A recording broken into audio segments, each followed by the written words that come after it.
Un orfanato en Brasil, combatir la COVID y el miedo de los yemeníes en Yemen, o Sudán del Sur, trabajando en un hospital donde las enfermedades comunes se mezclaban con picaduras de serpiente y heridas de guerra. La enfermera lanzaroteña Cristina Martel ha recorrido distintos países con el único objetivo de trabajar y ayudar donde se le ha necesitado. Aunque más de una vez se haya visto realmente afectada emocionalmente o incluso habiendo vivido distintos riesgos por viajar a lugares de conflicto, Cristina Martel siempre apuesta por vivir nuevas experiencias. Y es que la satisfacción de ayudar a personas que lo necesitan, para ella, nunca ha tenido precio. Yemen, un país en guerra desde hace 5 años, donde el 81% de la población requiere de la ayuda humanitaria, 20 millones de personas padecen inseguridad alimentaria y 4 millones se han visto desplazadas de sus hogares. Martel terminó ayudando allí a combatir el coronavirus. La cooperante canaria viajó después a Sudán del Sur para trabajar en un hospital, uno de los países más pobres en el mundo, con una crisis alimentaria y una situación de pobreza extrema, además de estar envuelto también en conflictos armados. Su compromiso social le ha hecho viajar también varias veces a la zona de Sahel, donde desarrolla un proyecto personal de cooperación y muy emotivo con Burkina Faso. Una joven que sin duda y tras vivir tantas experiencias, cada cual más dura, ha aprendido a valorar mucho más la vida. Su cámara de fotos llega siempre a Lanzarote llena de instantáneas y su maleta repleta de historias.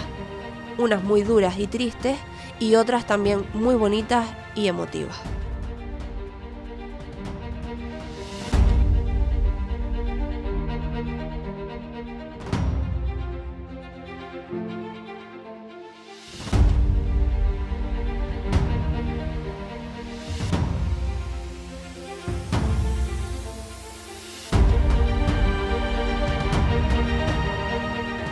Bueno, pues ya saludo y tengo el placer enorme de saludar a nuestra invitada de hoy, como ya han escuchado previamente. La tengo ya aquí a mi lado. Muy buenas tardes, Cristina Martel. Buenas tardes. Como bien acabo de mencionar, un enorme placer que estés hoy aquí conmigo en este rinconcito, tu rinconcito. Muchas gracias, el placer es mío por la invitación. Muchísimas gracias. Gracias a ti. Bueno, yo te decía antes cuando nos estábamos preparando y colocando, te decía que me gustaría empezar por los comienzos, antes de empezar ya a adentrarnos en toda esa cantidad de experiencias que también comentábamos antes, pero quiero empezar por los comienzos y me interesa saber pues un poco en qué momento y por qué decidiste estudiar enfermería, Cristina. A ver, pues supongo que me he criado en un ambiente sanitario, mi padre es médico y mi madre es enfermera. Entonces, pues ya yo y mis hermanas, que todas al final nos hemos dedicado, somos 4 y nos hemos dedicado a la salud, pues crecimos y nos criamos en ese ambiente, ¿no? Pues para mí un gran referente es mi padre y eso, que era médico, es médico y bueno, supongo que lo que hemos visto de siempre. Así que yo creo que de ahí mi ganas de ser, yo de pequeña quería ser o médico o enfermera y eso por esa referencia. Claro que siempre, muchas veces, efectivamente, el tema familiar y de generación en generación tira mucho, pero es cierto que siempre debe haber una vocación, y más en una profesión como la enfermería, en tu caso. Siempre la ha habido también, sí, ¿no, Cristina? Sí. Yo la verdad es que nunca me he visto haciendo otra cosa o siendo otra cosa. Siempre... Y también es curioso porque no recuerdo tampoco... Yo siempre decía, voy a ser médico, voy a ser enfermera y me voy a ir a África. Y no recuerdo, si me preguntan realmente no me recuerdo de dónde salió, si vi alguna imagen, si alguien me contó algo, pero ya de muy pequeña como que tenía también ese deseo, ¿no? De dedicarme pues, en ese momento no sabía que se llamaba cooperación internacional o ayuda humanitaria, pero era pues ir a alguno de estos países. Y cosa que has cumplido además, vamos, con creces, porque me gustaría también, Cristina, que empecemos precisamente, han habido muchísimos viajes a lo largo de tu vida, muchísimos, pero vamos a empezar precisamente, ya que estamos hablando de cuando estabas estudiando en esa etapa, a veces suelen pedir prácticas, otras veces no sé si fue en tu caso en el que te pidieron prácticas, Y si dentro de esas prácticas hubo también alguna pequeña experiencia o algún pequeño viaje por el que ya empezaste. Yo, a ver, terminé enfermería. Una vez terminé, decidí, me informé un poquito más cómo dedicarme profesionalmente a la ayuda humanitaria y entonces decidí estudiar un máster, ¿no? Aprender francés por un lado, que también me fui a Francia por ello, porque no tenía el francés, fue como que fui haciendo mi listita, y por otro lado hacer el máster de cooperación. Y ahí dentro del máster fue cuando hice las prácticas por primera vez en Burkina Faso, que también previo a eso, para el máster te pedían haber tenido alguna experiencia de voluntariado o de ayuda humanitaria, y me fui también antes a Brasil y estuvimos en un orfanato, que esa fue realmente creo que la primera experiencia que tuve. Realmente fuera de Europa, porque también cuando estuve en Francia estuve trabajando... Ya habíamos dicho que eran muchísimos viajes. Sí, la verdad es que un poco confuso, pero sí, me estuve moviendo bastante, siempre con el objetivo, ¿no? de conseguir ese objetivo de trabajar en la cooperación. Y entonces ya en Francia también trabajé con gente de la calle, y como Médicos Mundi, Médicos Mundi, la ONG. Luego fuimos a Brasil con una amiga y estuvimos allí en un orfanato 2 meses. ¿Y qué tal fue esa experiencia, esa primera toma de contacto? Porque desde luego está clarísimo que desde siempre has estado muy involucrada, como bien dices, con la ayuda humanitaria, con las causas sociales. Sí. ¿Cómo fue esa primera toma de contacto? Porque a veces uno tiene muchas aspiraciones y tiene muchas ganas y tiene mucha vocación, pero a veces cuando digamos, establecemos esa primera toma de contacto, como que nos da un poco de miedo, ¿no? E incluso, en tu caso, fue ¡buah! Estoy segurísima al 100% de que quiero dedicarme a esto, o incluso tuviste un poco también de No, siempre rechazo. Yo creo que la primera vez que vamos a ponerle así, que sea la de Burkina, que fue como la más oficial. Que fue después de Brasil, Que fue de Brasil, después de Brasil.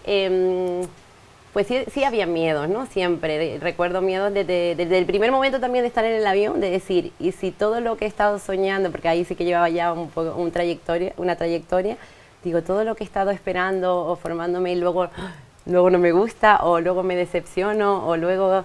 Pues ese era el miedo, ese ¿no? vértigo, sí, como... No era el miedo del país. Mucha gente dice, ¿no te da miedo irte a Burkina Faso tú sola? Pues no, me daba miedo el que no me gustase o que no me sintiese, ¿no?, en mi sitio. Y es verdad que yo me fui 6 meses. Y es verdad que hay una primera etapa que uno está desubicado, ¿no? Que no entiende mucho incluso su papel, su rol, qué debe hacer, ¿no? Porque al final tampoco haces unas funciones a veces de enfermería, sino haces a veces más funciones de gestión en los proyectos de cooperación. Y también pues tienes que entender el contexto, la cultura, cómo funcionan las cosas allí, ¿no? Nosotros venimos con nuestra maleta y nuestra mochila y nuestra enfoque de ver el mundo, y hay que verlo desde otro lado, ¿no? Y eso pues también necesitas un tiempo, ¿no? Claro, de adaptación. Y la verdad es que lo tuve. Yo creo que el primer mes sí que estuve ahí, que no entendía muy bien qué hacía allí, pero luego ya una vez... como entendí, fue como algo mágico y todo cambió, ¿no? Y fue maravillosa. Después de los 6 meses que estuve allí no me quería volver, sinceramente. Y he vuelto 4 veces a eso Burkina. te iba a decir, digo, se nota que no te querías volver porque has vuelto otras 4 veces, pero has vuelto otras 4 veces porque también hay una explicación detrás de todo esto, Cristina, y es que tienen un proyecto también. A raíz de ahí se creó un proyecto propio con gente de aquí de Lanzarote, y también me gustaría que me explicaras un poquito sobre esto. Sí, a Burkina Faso, que fue mi primer país africano así más oficial de esta trayectoria de cooperación. Y yo conocí a un grupo de personas de allí que hacían un festival solidario que era en Navidad, que se hacía en Navidad, y para niños de una comunidad pues donde esos niños no tienen nada, no tienen todas las facilidades que tenemos aquí, ¿no? Ni regalos, no tienen esos beneficios. No tienen las facilidades que tenemos nosotros. No, y lo que se hacía eran 3 días donde se hacen talleres para que los niños pudiesen también, pues habían talleres de baile, de percusión, ser niños, ¿no? De tener la oportunidad de aprender algo, de ser felices, tener un espacio de diversión, ¿no? Y luego había también conciertos y también se daba de comer a toda la comunidad. Y a mí me pareció, creo que de hecho ese festival fue al mes más o menos de estar allí, fue una de las cosas que me hizo el clic en Burkina y me introduje en esa magia del país, y yo me enamoré del festival, me enamoré del equipo local de allí, del equipo de chicos que trabajan en porque los vi súper involucrados, de todos los niños, vamos, fue maravilloso. ¿Qué pasó con este festival? Que yo ya una vez terminada mi periodo allí, yo estaba ya había vuelto aquí a Lanzarote y ellos querían hacerlo cada 2 años. Y me acuerdo que yo seguí en contacto con las personas que lo hacen de allí, que eran mis amigos, ¿no? Que se convirtieron en mis amigos, y les pregunté por el festival qué pasaba, si se lo iban a hacer, no lo iban a hacer, y me dijeron que no tenían los recursos, ¿no? Económicos para hacerlo, que no es una gran suma de dinero. Y entonces me acuerdo que dije, pues yo lo consigo, eso no podemos parar ese festival que tiene mucho corazón, que es muy mágico, que está todos los niños esperándolo. Y a partir de ahí hicimos el primer año un ventorrillo solidario que lo hicimos también en Pájara, en Fuerteventura, con un amigo que me ofreció ese espacio que tenía el ventorrillo, Antonio, y lo hicimos allí y fue súper bonito, conseguimos los fondos. Y luego ya pensamos, ay, ¿por qué no hacemos algo un poquito más oficial, un poquito más grande? Intentamos hacer un festival en Lanzarote solidario, como una hermandad entre los dos festivales, ¿no? Una conexión. Y fue cuando lo hicimos aquí en Teguise la primera vez. Y lo hicimos en Teguise, que fue para mí muy mágico, muy bonito. No sé si te puedo pasar algunas imágenes también. Sí, además has estado en nuestro plató hablando con nuestra compañera, sí. Has hablado del festival también. Precisamente creo que fue al poco de haberlo celebrado. Sí. Y ya lo hicimos también el año pasado, lo hacemos cada 2 años, la idea es hacerlo cada 2 años, y el año pasado lo hicimos incluso con las restricciones de COVID, que fue un poquito más difícil, con Maru Cabrera, que hizo un concierto solidario, que fue maravilloso también, en Teguise otra vez. ¿Y se consiguieron los objetivos previstos? Sí.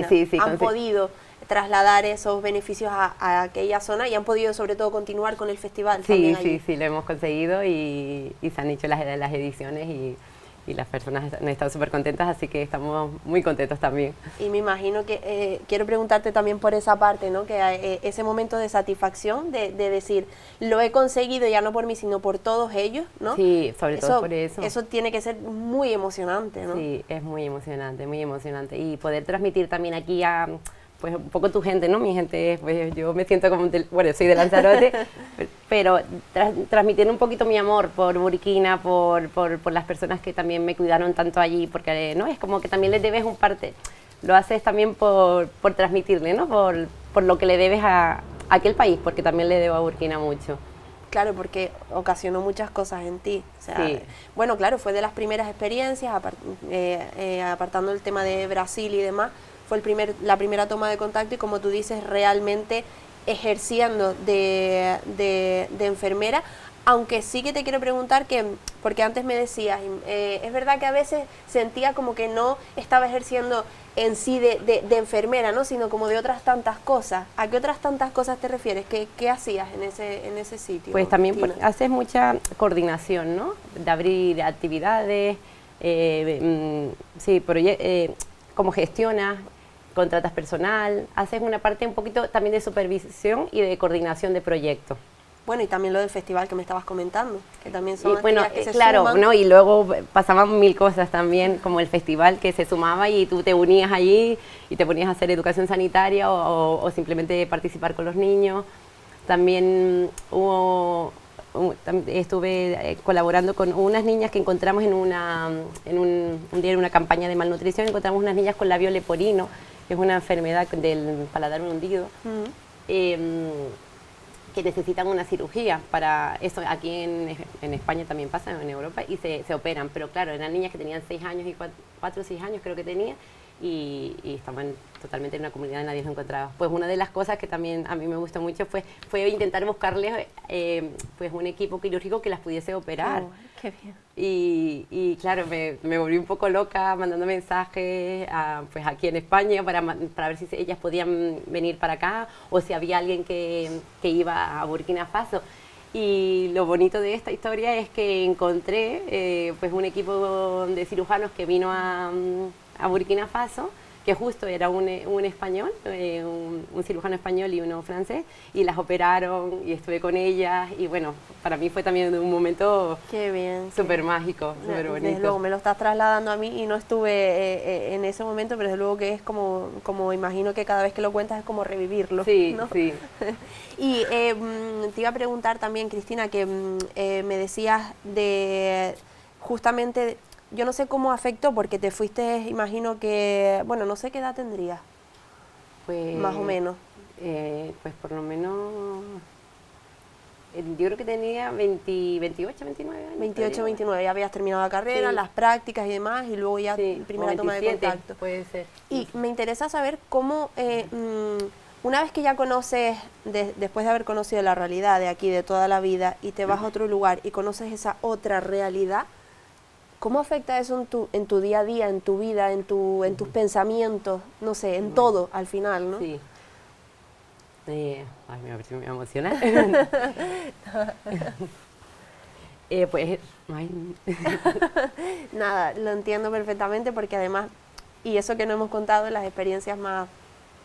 Es que creo que lo decíamos antes, ¿no? Que yo creo que son experiencias a la par que un crecimiento personal, ¿no? Una satisfacción de, como estabas contando, conseguir todo lo que has conseguido, porque al final es así, todo lo que has conseguido para esas personas, pero a la par evidentemente pues es muy duro, ¿no? Sí, porque de forma paralela, ¿no? No te preocupes, vamos respirar. contando poco a poco, respiramos, Perdón. respiramos, que al final esto es lo bonito, mucho. La realidad, insisto, te hace revivir todo, lo sé. Y acabo de venir de Sur Sudán y al final todavía hay muchas emociones, es normal. Respiro. Volvemos, exactamente. Y si quieres, pues me cuentas un poco de eso, ¿no? Que al final yo creo que puede servir también para muchas personas que quieran también, pues a lo mejor probar estas experiencias y que no se atrevan, a lo mejor, ¿no? ¿Cómo es ese paso de cómo te afectó? ¿Cómo... A ver, yo creo que hay que hacer me sirvió mucho haber estudiado el máster de cooperación porque te abre un poco la mente, te prepara, sinceramente, con los profesores, las experiencias que había. A mí me gustó mucho este máster. Una vez lo vives, yo creo que también me sirvió mucho hablar con las personas que ya habían vivido, ¿no? Experiencias, ¿no? Conoces a otros cooperantes, porque al principio tienes muchas preguntas, todo lo cuestionas, ¿no? Y luego cuando vienes aquí también te sientes un poco sola en el sentido que sientes que nadie te entiende, ¿no? Te entenderá otra persona que haya vivido lo mismo, pero es como que estás entre dos mundos, ¿no? Claro, que al final incluso, exceptuando esas personas que ya lo han vivido o que te entiendan, quizás incluso te pueden crear como más dudas, ¿no? Todo tu entorno, de a lo mejor, pero estás segura, pero ¿por qué? Pero si es arriesgado, todos estos comentarios que suelen surgir, ¿no? Cuando uno cuenta que va a este tipo de lugares a ayudar, ¿no? Sí.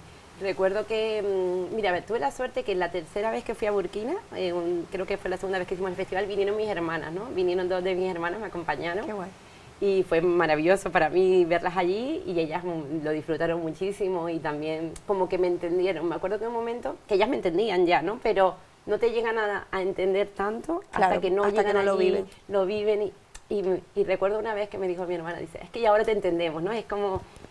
que ese amor, ¿no? que también es tan inexplicable, o esa lucha que tienes y que aquí a veces la gente pues no te termina de entender, ¿no? Claro, claro. Y lo más difícil creo que es volver a veces de las misiones.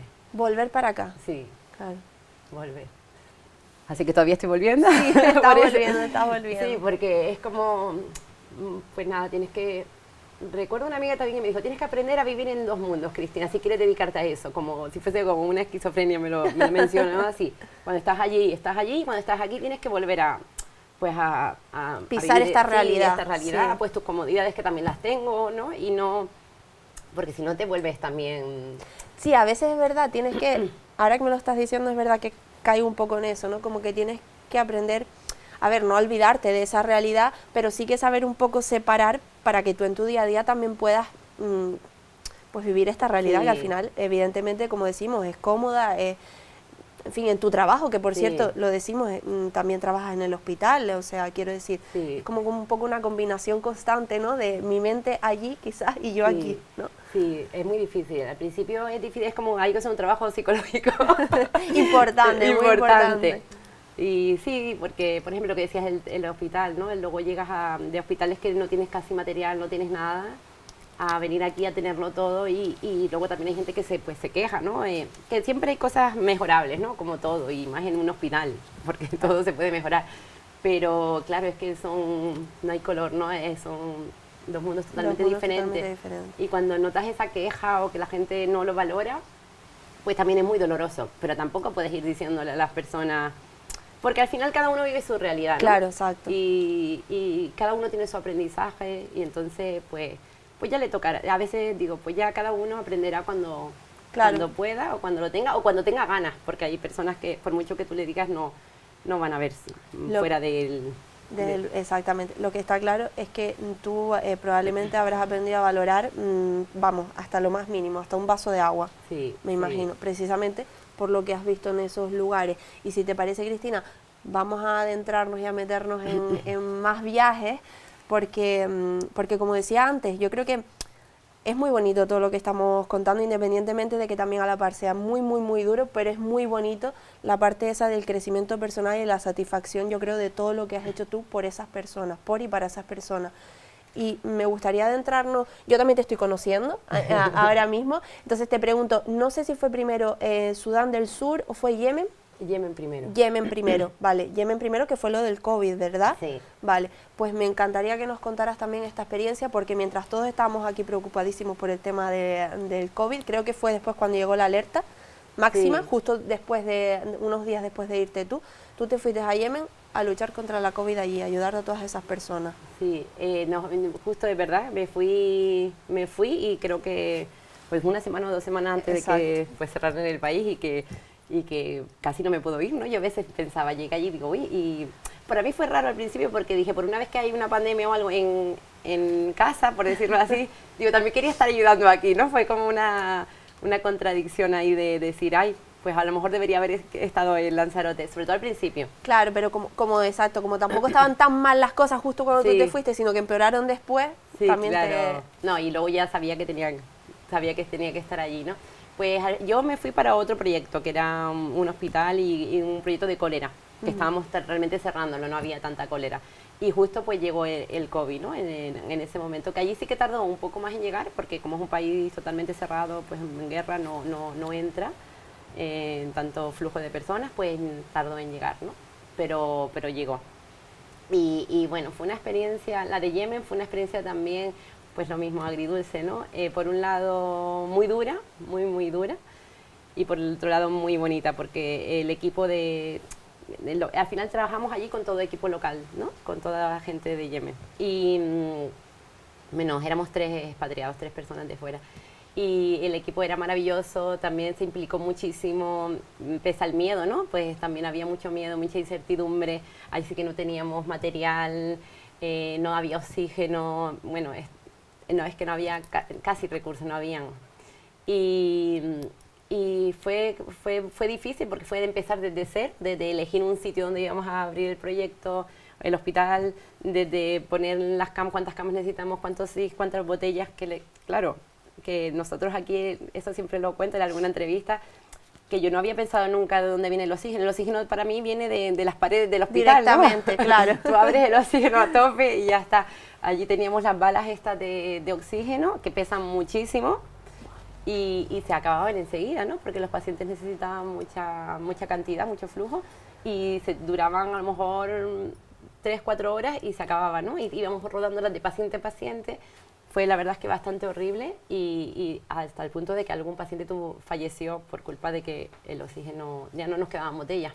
Claro, y puede ser, Cristina, si no me corriges, pero sí. Puede ser que haya leído en alguna de tus declaraciones también sobre esta experiencia en Yemen, que había muchísimo miedo, de hecho, a acudir al propio hospital, sí, ¿no? Por sí. parte de las personas. Sí, claro. Porque se crearon muchos bulos durante la COVID y allí no fue menos también. Claro. ¿No? Sí, y yo supongo, por el tipo de país que es, ¿no? Yemen, puede ser que sea verdad, ¿no? De que al principio, pues si no había muchos casos, pues un país en que está en guerra y que ahí pues se matan unos con otros, pues seguramente que a lo mejor sí existía que hayan matado a alguien, ¿no? Claro. Si tenían algún que sospechaban que fuese COVID, lo que sea. supongo que el rumor pudo ser verdad, no lo sé tampoco, ¿no? Pero claro. al principio, pues, no fue esa enfermedad, ¿no? Claro. Y llegaban muchos pacientes al hospital pues con miedo. Me acuerdo de una señora que no me mates. Claro, con las traducciones nos decían, no me mates, no me pongan la inyección, no me pongan la inyección. Y les teníamos que explicar, no hay inyección. Y claro, confiaba mucho en mí. Yo era la única expatriada que no era de allí y confía mucho, ¿no? En una persona que saben que no es de ahí. No que es es de ahí. ajena a todo eso que está exacto. ocurriendo. Y claro, y también empezó a venir gente a nuestro hospital porque era de Médicos Sin Fronteras, ¿no? Que era una ONG que la gente confía. Ya empezaron a venir, pero así todo, pues venían con muchísimo miedo. Claro, es que además del trabajo de enfermera tenías que hacer un poco ahí de psicóloga también. Sí, hacemos con todos ellos. Sí, porque también lo mismo, yo al final llevaba el equipo de enfermería, ¿no? Llevas como la supervisión, llevas el equipo y también había una parte mucha de motivación, ¿no? También tanto a tu equipo como luego a los pacientes. Pero que ustedes la necesitan también mucho. Sí. La motivación y el impulso de... Para mí fue muy importante en este... Recuerdo uno de los primeros días que abrimos el proyecto, fue un poquito caos, ¿no? Sobre todo al principio, imagínate la situación y el principio, ¿no? Que pues se acababa el oxígeno, que no lo habíamos calculado bien, pues era un poquito corriendo para arriba y para abajo. Y en un momento yo recuerdo que me salieron las lágrimas porque dije, madre mía, qué locura esta que va a pasar, claro. ¿No? Y me acuerdo de una de mis enfermeras que vino, Cristina, no, tú no puedes llorar, venga, que estamos contigo. Que esto lo sacamos, y entonces siempre había ahí como una conexión con el equipo. Que si no estabas bien tú, estaba bien otro, y si no, ibas tú al otro, y al final siempre tiraban para adelante entre unos y otros. Recuerdo que además ella me dijo, tú siempre nos motivas, ahora, pero tú no puedes llorar. Era como, yo, vale, pues seguimos. Era como, hay una parte muy de motivar al equipo, ¿no? Y eres como, ahí también te ven como el pilar, ¿no? Y es importante. Bueno, Cristian, pues si te parece, vamos a seguir hablando del tema del COVID y demás. ¿Cómo era? Porque aquí, por ejemplo, veíamos, ¿no? Fue avanzando poco a poco la cosa, fue evolucionando, veíamos que aparecieron el tema de las vacunas, teníamos los test, todo esto que me estás comentando. Tú me hablabas, por ejemplo, que uno de los principales quebraderos de cabeza era el tema del oxígeno. Pero y con respecto a todo esto, la vacuna, los test, el funcionamiento en sí, ¿cómo era en el caso de Yemen? Vacuna, por supuesto, en ese momento no había, porque ni siquiera tampoco había. Claro, date cuenta que era justo el principio, ¿no? De la pandemia. Los test tampoco había muchos test. Luego empezaron a venir algunos test que los traía el Ministerio de Salud, que no los teníamos nosotros, y venían, hacían los test y los mandaban a la capital, que estaba como a 6 horas. Y los resultados eran no oficiales, es decir, realmente oficialmente creo que no habían casos declarados, ¿no? Porque claro, eso también es político y cosas así. Entonces, no sé, nosotros sabíamos que, bueno, por la sintomatología y luego pues extraoficialmente sí nos dijeron que eran positivos, ¿no? Para que tengamos nosotros las medidas, pero luego oficialmente no habían casos declarados en esta parte de Yemen, porque Yemen está como dividida en dos partes, ¿no? Pues por la guerra. Y por esta parte pues no habían súper pocos. No sé cómo está el día de hoy porque luego ya me desconecté un poquito. Pero era así. Y como era, Cristina, precisamente acabas de mencionar lo del tema de la guerra, que evidentemente no nos podemos olvidar, ¿cómo era eso de ya no solo era estar allí ayudando con el tema del COVID, sino que paralelamente también estás en un país de conflicto, en una zona de guerra? Sí. ¿Cómo era el día a día con respecto a eso? No sé si quizás el COVID incluso quedó un poco apartado o aislado precisamente por esa otra situación tan trágica también que se estaba viviendo allí. Sí, claro, al final nosotros ya vivíamos confinados, es decir, más que nada los expatriados y las personas de allí pues dentro de pues sus limitaciones. Es verdad que no está todo el país en guerra, que tú veas bombas por todos lados, ¿no? Sino hay puntos donde están los frentes, sí. Y nada, entonces, pero eso, la vida ya pues vives un poco aislado. Yo no noté tanto cambio porque yo ya vivía allí, claro, como pues no en confinamiento. Y me contabas antes también, que me interesa mucho lo de, porque por hablar de una parte bonita y positiva también, sí, que además creo que tienes cosas muy bonitas que contar en este aspecto también, porque hablabas antes de la motivación entre el personal, entre ustedes mismos, que aprovecho para preguntarte si en algún momento alguien, me decías antes que tú en algún momento puntual dijiste, es que voy a reventar, no puedo más, y te dije, no, Cristina, para adelante, pero en algún momento alguno de tus compañeros, alguien dijo, abandono, es que no puedo. Pues sinceramente no. la verdad que son ellos sí que son los protagonistas de todas estas historias, ¿no? De el personal de allí, ¿no? Local, que madre mía, menudos héroes. No, todos la verdad es que estuvieron al pie del cañón, enfermeros, médicos, auxiliares, administrativos, todos ahí pues con unos miedos, y con muchas dudas, muchas preguntas. Me acuerdo que hubo pues mucho trabajo de motivación, de intentarles animar, pero estuvieron, vamos, luchando hasta el final. Y cuéntame también, porque motivación no solo entre ustedes, sino que también motivaban a los propios pacientes. Sí, ¿no? sí. Ahí yo recuerdo, me copié, ¿no? De lo que se estaba haciendo ya, que creo que empezó en España y luego se hizo así en Europa, lo de aplaudir cuando salía un paciente. Me pareció algo súper bonito, ¿no? Necesario también, ¿no? Dar un poquito de positividad en ese momento de tanto miedo y tanta incertidumbre y tanto... Entonces lo que empezamos a hacer es que cuando habían pacientes que les dábamos el alta, que se recuperaban, pues también le hacíamos un ritual, salimos todos, aplaudíamos, y en Yemen se regalan unas flores que son súper bonitas, y entonces comprábamos un collar de flores y se lo regalábamos al paciente. Qué bien, qué bonito. Y vamos, eso era pues un momento precioso para todos, ¿no? Y la gente trabajaba, la verdad es que al principio fue muy difícil las primeras semanas, pero luego yo notaba que el personal venía contento también, motivado. Dentro de... Sí, sí, se perdió el miedo. También imagino el cambio de chip en los propios pacientes, ¿no? También, sí. Porque una vez que ya ustedes mismos se encargan de dar esa confianza, imagino que ya los pacientes lo que hacían era agradecer. Sí, muy agradecidos, súper agradecidos. Bueno, pues si te parece, Cristina, como nos queda poco tiempo, ojalá pudiéramos estar más tiempo, desde luego. Vamos a pasar nos quedamos con esto con respecto a Yemen, que es un mensaje bonito y algo bonito, sí. Con lo que se quedaban ustedes también y con esa ayuda.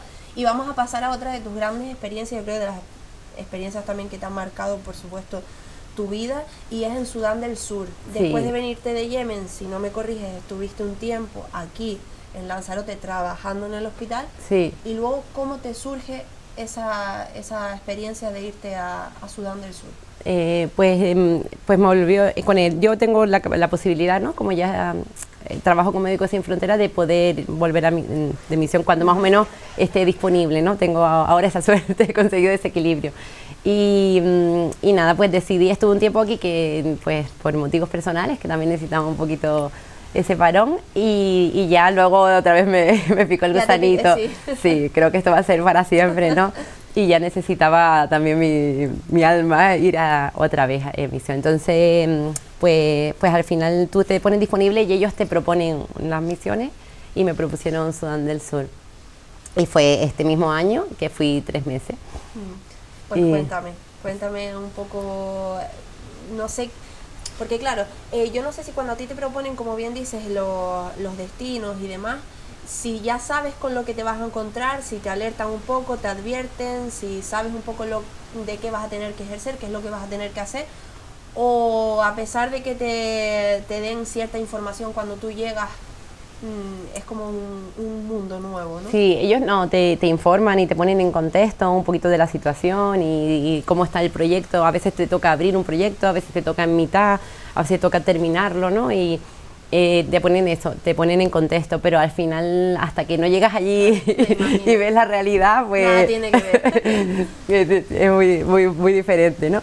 Pero la situación esta era también abrir un hospital nuevo, porque había un hospital de Médicos Sin Fronteras y hubo un conflicto entre etnias de la misma comunidad, y entonces pues este hospital o esta comunidad se dividió en dos, una se fue como hacia el sur y otra hacia el norte.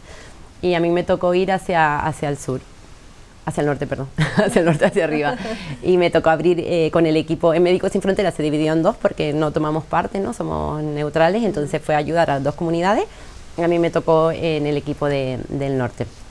Y era abrir un hospital pequeño, era un hospital de unas 40 camas más o menos, no era un hospital grande, pero en una zona donde no había nada. El único hospital que había era el que se había tenido que cerrar por el conflicto. Y la verdad es que fue un contexto muy difícil, creo que no sé, es que no sé si comparar o no, porque a lo mejor incluso más difícil que... Sí, son diferentes, pero es un contexto de extrema pobreza, mucha malnutrición, y encima a esto todo se suma la parte armada, ¿no? La parte de conflicto. Y entonces sí que ha sido una experiencia bastante complicada. Es que, Cristina, cuando yo, y te lo comentaba antes fuera de cámara, cuando de hecho a raíz de ahí pude, gracias a que vi esa noticia y pude contactar después contigo, el titular de la noticia era Cristina Martel, la lanzaroteña que cura heridas de guerra y de serpiente en Sudán del Sur. O sea, yo cuando vi ese titular, evidentemente luego leí la noticia. ¿Cómo es esto de heridas de guerra? Lo estás comentando, y de serpiente. O sea, de serpiente pasa en otros contextos también. Bueno, porque habían también bastante mordedura de serpiente, por eso me imagino que la habrán decidido poner, que bueno, que tiene un veneno muy letal, ¿no? Y había bastante, ¿no? Porque claro, también las condiciones de las casas.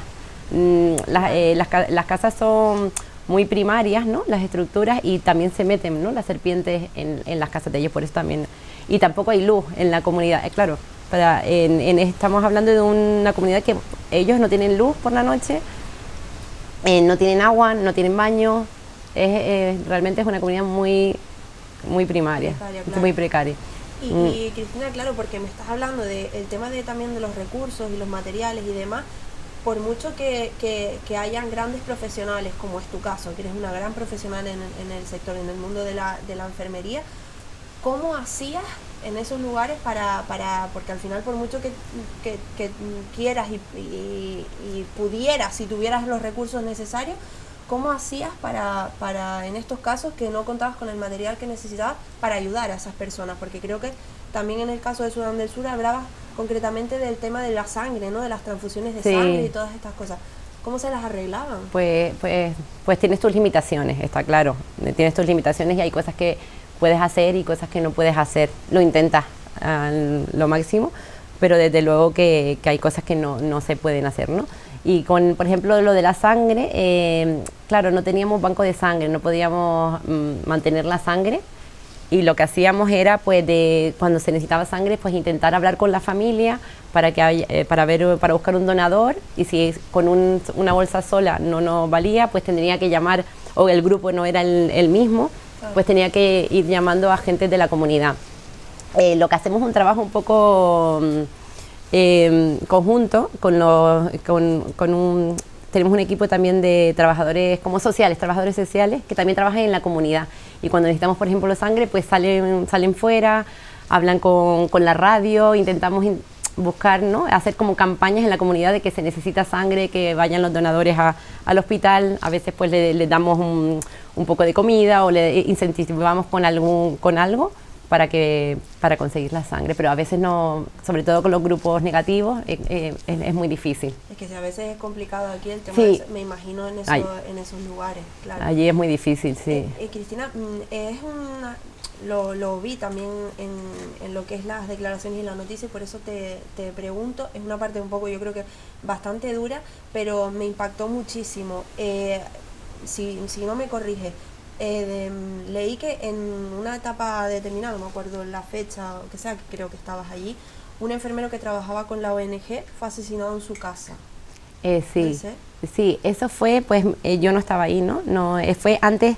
Como te conté, había un hospital de Médicos Sin Fronteras, que además era un hospital referente, porque llevaba ya 10 años, porque yo llevaba mucho tiempo, y hubieron guerras, ¿no? Conflictos entre esas etnias, y uno de los enfermeros locales pues falleció.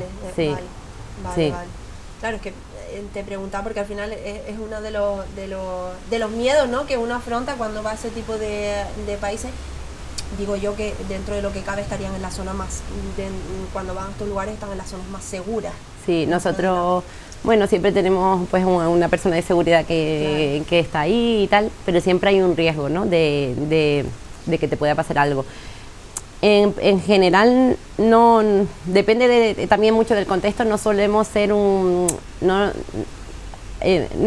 solemos ser objetivo, ¿no? Por ejemplo, porque a ellos también les interesa que esté Médicos Sin Fronteras ahí, y sí, claro, si atacase a alguno de los expatriados, claro, puede que no fuéramos del todo, ¿no?, el equipo. Claro. Entonces, yo intento no pensarlo mucho. Es como que está ahí, pero intentas no pensarlo, porque si no, al final, pues igual te puede ganar el miedo, no puedes pensar que te puede Claro, pasar algo, claro. pero puede pasar, pues supongo, Siempre claro. existen riesgos, pero evidentemente siempre te puede más en tu caso y en el de, imagino que la gran mayoría de las personas que van a ayudar, pues la vocación y las ganas Sí. de ayudar a todas esas personas al final en la situación en la que se encuentran. Cristina, tenemos que ir terminando, pero no sé si a lo mejor me puedes, sé que son muchísimos momentos, pero si me pudieras destacar, no sé, en los dos extremos, ¿no? A lo mejor uno de los momentos más duros que hayas podido vivir y también a su vez uno de los momentos más positivos, más bonitos de toda esta experiencia.